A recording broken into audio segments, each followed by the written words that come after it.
Nou, ons is nog nie klaar met die nageslag van God nie. Luister wat sê Paulus verder in Galasiërs 4. Hiermee bedoel ek, solank as die erfgenaam nog minderjarig is, verskil hy niks van 'n slaaf nie, alhoewel hy die eienaar van alles is. Maar hy staan onder die beheer van voogde en bestuurders. En tot die tyd aangebreek wat deur sy Vader bepaal is, net so is dit in ons geval. Toe ons nog minderjarig was ons as slawe onderwerp aan die elementêre beginsels van die wêreld. Nou luister hierso, ek wil net gou hierso 'n bietjie talm. Hy sê was ons slawe gewees van die elementêre beginsels van hierdie wêreld. Wat was die elementêre beginsels van hierdie wêreld? Dit was, ek was in Satan gevestig, deur Satan wedergebore, en Satan was my lewe, my God en my gees. Jy mag sê, as 'n persoon wat nog nie tot bekering gekom het, ja, maar jy het nog steeds in God geglo, en sommer nonsens nie dat Satan in jou lewe, sorry. As jy nie Jesus Christus aangeneem het, en 'n dag en 'n datum en 'n plek vir my kan sê nie, as jy nog steeds 'n kind van die duiwel. Jesus self het gesê, julle is almal kinders van die duiwel self. Hy sê in Efesiërs 2, hy sê ons is almal kinders van die toren, ons is kinders van die bose gees wat in hierdie wêreld werk. Dit beteken, toe Adam gesondig het Satan die lewe gees in Adam geword, en was die saad van die lewe in Adam en in die mens sedertdien Satan gewees. Die saad in die mens was Satan gewees. Maar toe Christus Jesus kom en die wat in hom geglo het, toe is hulle in sy dood gedoop. In sy dood gedoop sodat hulle met die Christus kon beklee. Ek sê gister vir my vrou, ek het nou gistermiddag so 'n bietjie gemediteer op die kruis.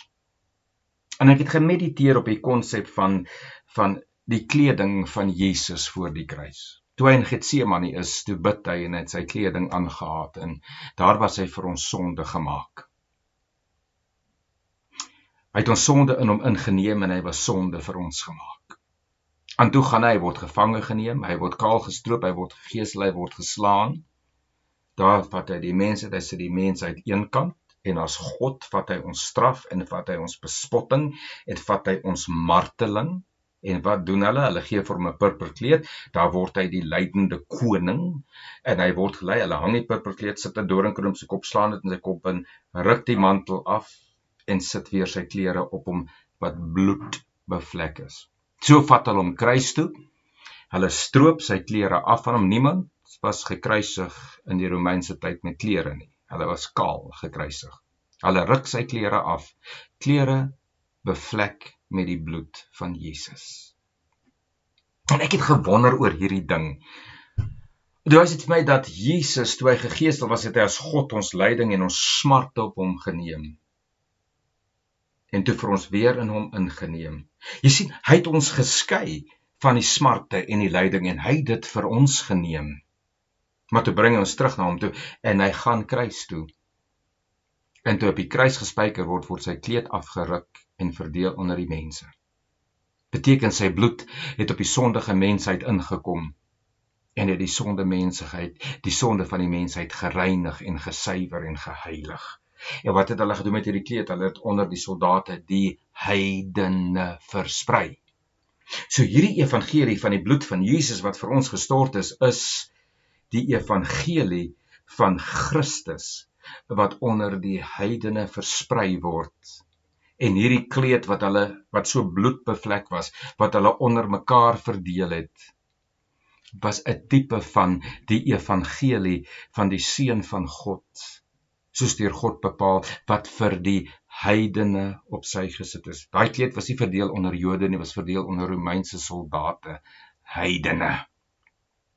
So dit beteken dat hierdie reddende bloed van Jesus Christus, wat ek bedoel by reddende bloed is wat ons red van die sonde, wat ons red van die boosheid, wat ons red van die oordeel, maar wat ons die ewige lewe gee, waarmee ons waaragtig gered word, is dus die lewe van Christus. Kom ek korrigeer dit, dat die bloed van Jesus reinig ons en heilig ons en regverdig ons en verlos ons van die sonde, verlos ons van Adam, maar wat ons red is God se lewe in Christus Jesus. Christus is daai lewe. Toe daai kleed afgestroop word, bloed bevlek en hy word onder die mens verby, was dit die heidene. En wat doen Christus? Gestroop van sy mensheid, sê hy, Vader, in u hande gee ek my gees. En sê hy, apart van jou mensheid en jou menslikheid, jou verlede, jou sonde, die wet, die bose natuur, die sataniese Adam, vat Jesus jou suiwer in sy naakte liggaam na God toe, gestroop van jou adamatiese lewe, kultuur, natuur en wese en verlede. En hy bring ons na die Vader toe, heilig, onberispelik en sonder sonder gebrek. Dit is net so iets wat ek daarmee byvoeg. En daarom wil ek vir jou hierdie ding so duidelik maak, dat ons geloof is in hierdie Christus Jesus. Jy sien, ons geloof word in hierdie Christus geplaas. Die hele kruisiging was God se plan om ons met hom te versoen en ons in eenheid met hom in te bring. Daarom is dit dat ons in Christus is en ons geloof is in Christus vir redding. Ons was onder die wet gehou as minderjariges. Die wat nie gekom het in die volle en die ewige lewe van God in Christus Jesus nie. Ons was gestroop van God, geskei van God, verwyder van God in ons sonde natuur en ons adamatiese erfenis. Minderjarig gewees, want ons was in 'n tydelike doodslewe vasgevang, die lewe van Adam wat die sonde en die oordeel gebring het. Maar hoe word jy 'n volwasse persoon?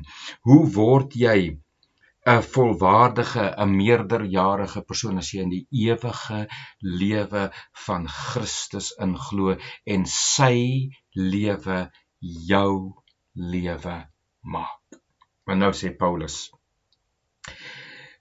hy sê net soos dit ook in ons geval is. Toe ons nog minderjarig was ons slawe onderwerp aan die elementêre beginsels van die wêreld. Daai elementêre beginsels van die wêreld was jou sonde natuur, jou Adam natuur, die bose natuur.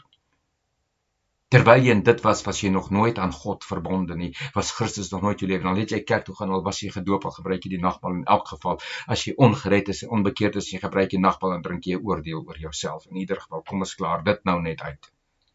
Soos jy dink deur jou wonderlike dade en jou goeie dade en jy kerk gaan wat jy aangeneem en voorgestel is en gedoop is en katekisasie deurgaan en what have you, dat jy nou heilig en gered is. Nee, jy word slegs gered deur die wedergeboorte en die geloof in Jesus Christus en hom te bely as verlosser en zaligmaker, en hom aan te neem as verlosser en zaligmaker en te bely dat sy lewe jou red. Dan alleen kom jy in volle waardigheid in. Volwaardigheid, dan is jy nie meer minderwaardig, as jy volwaardig. Maar tot tyd en wanneer jy daai besluit gemaak het vir Christus nie, my vriend, het jy 'n vloek nog elke dag oor jou gedrink in die nagmaal wat jy die nagmaal gebruik het. Jy's nie gered tensy jy nie wedergebore is nie. Jy's nie gered tensy jy jou sonde bely het nie. Jy's nie gered tensy jy Jesus Christus agneem as verlosser en zaligmaker nie. En jy's nie gered totdat jy sy kruis jou kruis maak nie. En jy's nie gered totdat jy besef jy is saam met Christus gekruisig en saam met hom gesterf nie. En jy's nie gered as jy nie in hom glo as jou verlosser en zaligmaker nie. Dan is jy nie gered nie. Dan gaan jy hel toe, my broer en my suster. Jy sien, om in die profete te wees, en Abraham en Isak en Jakob en hulle te wees, is jy minderwaardig. Nie net is jy minderwaardig nie, jy is minderjarig.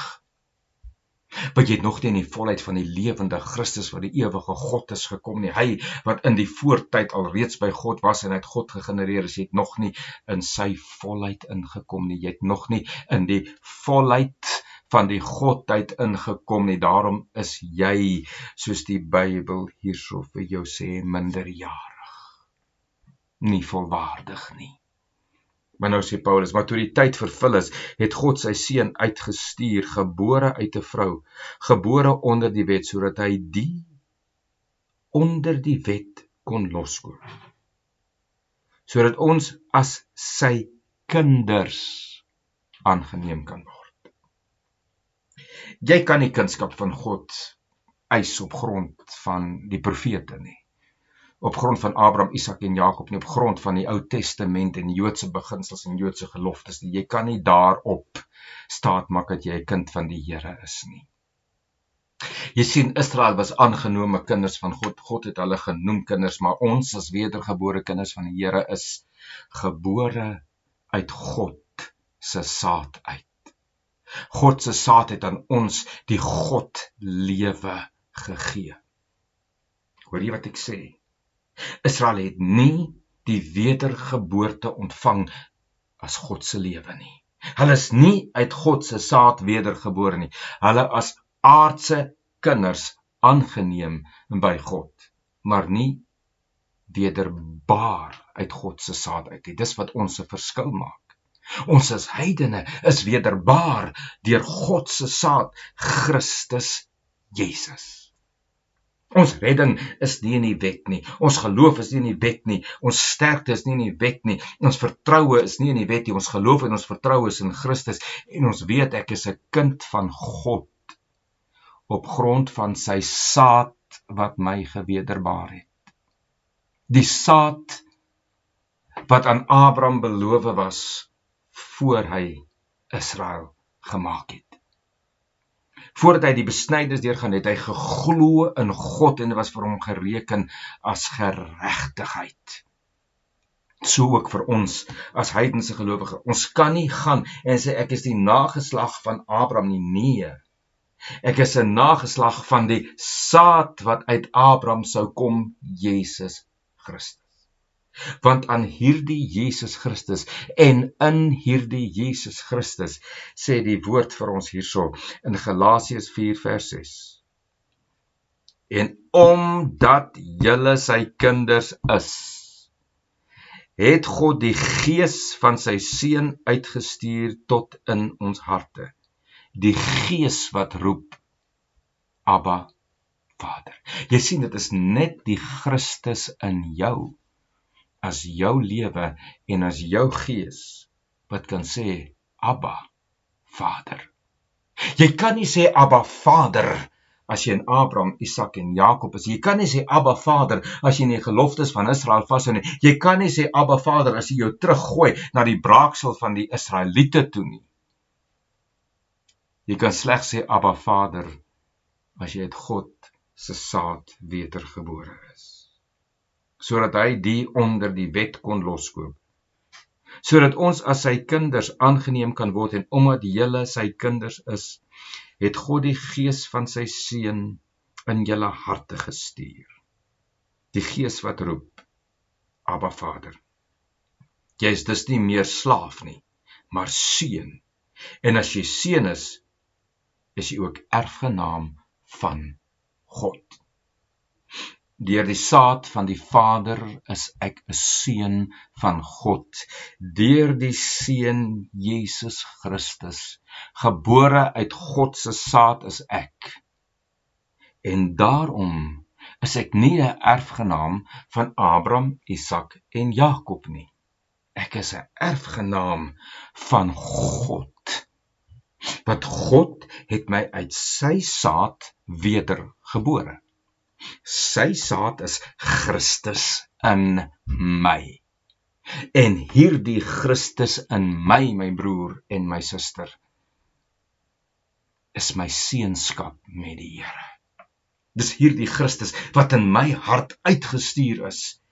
Hy wat met my een geword het en ek met hom een geword het. Ek en Christus is absoluut een met mekaar, soos hy en die Vader is een met mekaar. En soos ek en Christus een is met mekaar, is ek in Christus een met God die Vader, God die Seun en God die Heilige Gees, in en deur Christus. Ek, my broer en my suster, is deur Jesus Christus die saad, 'n erfgenaam van God, 'n erfgenaam van die Vader, die Seun en die Heilige Gees. Ek word geken aan God se saad, God se lewe, God se natuur, God se karakter, God se gees, wat in my is. Nie Abraham, Isak of Jakob nie. Ek is 'n kind van God op grond van die saad, Jesus Christus, wat in my is, waarmee ek wedergebore is. Dit is my erfenis. Ek is 'n waaragtige, gebore seun van God. Net soos Jesus, die gebore seun van God is. Hy is die eersgeborene onder die broeders, die eersgeborene uit die dood uit, en daai eersgeborene het my een en enigste lewe geword. En na Christus en in Christus is ek ook as eniggebore en eensgebore seun uit God se saad in Christus Jesus wederbaar en in die lewe ingebring. Dit maak my nie die seun van God Jesus Christus nie, maar dit maak my 'n seun van God in en deur Christus. Die ene wat die eersgeborene was onder broers. Hy het gewys, ja, ek is die eerste ene wat uit God se saad lewe gebore word, wat uit God se lewe gebore is, uit God se lewe voortgebring is. En die res van julle wat in my glo, gaan net soos ek uit my Vader gegenereer, gebore en 'n kind gemaak word. Nou ja, ons praat later weer op 'n stadium. Tot ons dan nou weer gesels, mag die Here julle seën. Mooi bly, totsiens.